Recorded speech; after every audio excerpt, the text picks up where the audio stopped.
जो मूर्ति की स्थापना की जा रही है,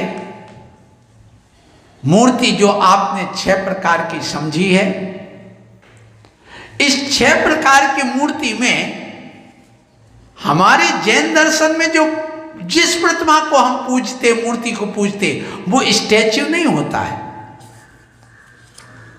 क्योंकि स्टैच्यू में और मंदिर में जो पूज्य प्रतिमा होती है, उन दोनों में बहुत बड़ा अंतर होता है। स्टैच्यू का कोई नाप तोल नहीं होता है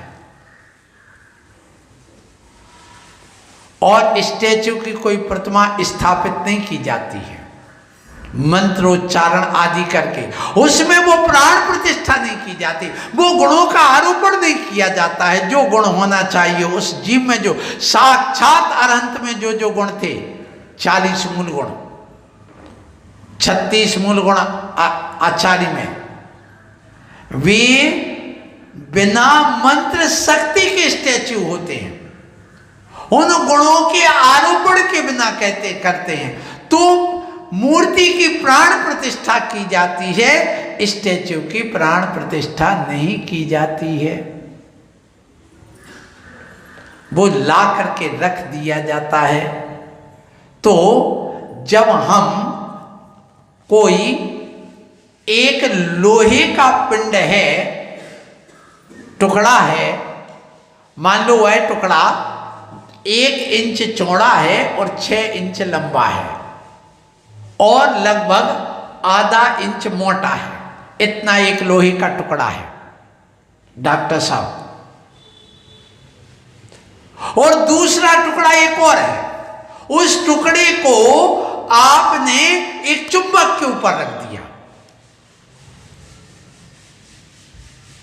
और चुंबक से और विद्युत प्रवाहित करते हुए उसको रखा है। 1 महीने तक रहने दिया, फिर उसको उठा लिया तो क्या हुआ? वो स्वयं चुंबक बन गया। अब वो जड़ है। कई लोगों के अंदर ही प्रश्न आता कि प्राण प्रतिष्ठा से कैसे प्राण आ जाएंगे, इसमें क्यों जरूरी है प्राण प्रतिष्ठा? तो उनको इस उदाहरण को सोचना समझना बहुत जरूरी है। यदि तुम ज्ञानी हो तो इस उदाहरण से समझ जाओगे, और यदि मूढ़ हो, हठग्राहिता तुम्हारे अंदर है, तो तुम्हारे अंदर कुछ भी घुसने वाला नहीं है। भैंस के आगे बीन बजाना है। तो सुनो, वह चुंबक शक्ति उस लोहे के टुकड़े में आ जाती कि नहीं आती ना? तो ऐसे ही जो स्वयं पहले चुंबक बन चुका है, ऊर्जावान हो चुका है, 28 मूल गुणों का धारी है,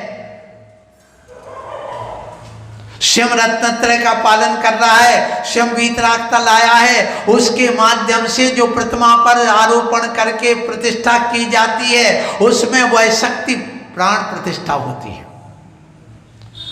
इसलिए जब पंचकल्याणक होता है उस समय मुनियों का होना अनिवार्य होता है। एक बुझा हुआ दीपक हो और दूसरे बुझे हुए दीपक की बाती से टच करा दो तो वो दीपक जल जाएगा क्या? नहीं जलेगा। और एक पहले से दीपक जल रहा है और बुझे हुए दीपक को उससे टच करा दो तो जल जाएगा। एक चुंबक पहले से, दूसरा चुंबक लोहे का टुकड़ा लाके उस पर रख दो तो उसमें चुंबकत्व शक्ति आ जाएगी। इसलिए एक विधि नायक प्रतिमा रखिए, पहले से जो प्रतिष्ठित है वो प्रतिमा मूल नायक बना करके रखी जाती है, और जिस पर आरोपण किया जाता वो विधि नायक बना करके रखी जाती है। ऐसे मूल नायक, विधि नायक और संस्कार कर्ता प्रतिष्ठाचार्य, ऐसे 3 वहां पर होना जरूरी होता है। जब वह प्रतिमा पहले से प्रतिष्ठित है, माने पहले से चुंबकत्व शक्ति ऊर्जावान प्रतिमा है, उसको ला करके रखा जाता है। इसलिए आप एक वेदी बनाते, पंडित जी आप प्रतिष्ठाचार्य जी हैं, सुरेश चंद जी बनाते कि नहीं प्रतिमा? 3 प्रतिमा ला करके पहले वेदी पर पहले से प्रतिष्ठित प्रतिमा रखी जाती, चुंबक वाली ऊर्जावान वो शक्ति वाली वह प्रतिमा ला करके पहले रखो, फिर ऊर्जावान किसी आचार्य को लेके आओ और उसके बाद वहां पर प्रतिष्ठा कराओ। जो आज के पंडित कहते हैं कि जो मुनि महाराज आ जाए उस गिराय में जहां पर पंच कल्याणक हो रहा है सुन लो, वहां अयोध्या नगरी की स्थापना हो गई और वहां पर कोई पंडित आता है, साधु आता तो उसको कपड़े पहन लेना चाहिए। ऐसा कहने वाले व्यक्ति को कपड़े उतार देना चाहिए और बाजार में नंगा करके घुमाना चाहिए। क्यों?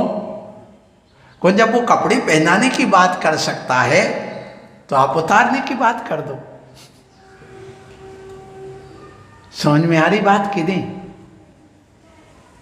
और कुछ नहीं रखा। क्यों? अब ये बताओ, अयोध्या नगरी के बाद में अब जब मुनिराज वहां से बंद करके जाने के लिए बैराग हो गया, अब किसका काम है बोलो? पंडित का काम है क्या? यदि एक पंडित सुरेश चंद जी बैठे प्रतिष्ठाचार्य जी और बाजू में बैठा चक्रेश को बैराग हो जाए और पंडित जी इन पर संस्कार कर दे मुनि के, तो क्या तुम इनको मुनि मानोगे? अरे जब एक कपड़ाधारी दूसरे कपड़ाधारी को नंगा करके और कपड़े पहना उतार करके संस्कार कर रहा तो हम उसको मुनि नहीं मान रहे हैं, तो जो 3 लोग के नाथ बनने वाले उनको कपड़े वाला और उसके संस्कार कर कैसे सकता है? ये भी विचार करना। इसलिए अयोध्या नगरी में नहीं, अब वनवास जब वन में गए, अब निष्क्रमण काल आ गया, उस समय किसका काम है? अब जब अरहंत अवस्था मुनि अवस्था आ गई, अब किसका काम है बताओ मुझे? इसलिए प्रतिष्ठा में मुनिराज होते हैं तो हमारे भगवान स्टैच्यू नहीं है, हमारे प्रतिमा के पंच कल्याणक करा के उन पर जो संस्कार किए जाते हैं वह अनिवार्य हुआ करते हैं। और ऐसी प्रतिमा ऊर्जावान होती है, संस्कारवान होती है, चमत्कार से युक्त होती है, अतिशय से युक्त होती है। ऐसी प्रतिमा के तद्गुण बंदे अहम लब्धे, उन गुणों की प्राप्ति के लिए हम उस प्रतिमा के सामने नमन करते हैं, पूजा करते हैं, नमस्कार करते हैं। आश्चर्य तो मुझे ये होता है कि हम चेतन प्रतिमा है और मंदिर में अचेतन प्रतिमा है। हमने उसी को संस्कारित किया और संस्कारित करने के बाद उस पाषाण की प्रतिमा के सामने हाथ जोड़ करके नमन करते हैं। और जिनने इस प्रतिमा को, इस चेतन प्रतिमा ने जिस अचेतन को चेतन जैसा बना के पूज्य बनाया, जब वही प्रतिमा उनके सामने आ जाती है चलते बढ़ते मुनिराज आचार्य उपाध्याय, तो उनका हृदय पाषाण हो जाता है और मुंह मुड़ जाता है और नमस्कार भी नहीं करता। इससे बड़ा और अज्ञान और आश्चर्य क्या हो सकता है उस जीव का? कितनी बड़ी अज्ञानता है, इस बात को समझ लेना। तो मैं अंतिम बात कहूं कि देखो, हमारी प्रतिमा स्टैच्यू नहीं है, लोहे पर लोहा रखा हुआ नहीं है, चुंबक पर लोहा रख करके जैसे उसमें चुंबकत्व लाया है ऐसी प्रतिमा हमारे यहाँ पूज्य है। और ऐसी मूर्ति कैसी होना चाहिए जैन धर्म की, वो बात हम बाद में बताएंगे, आप लोग समझेंगे।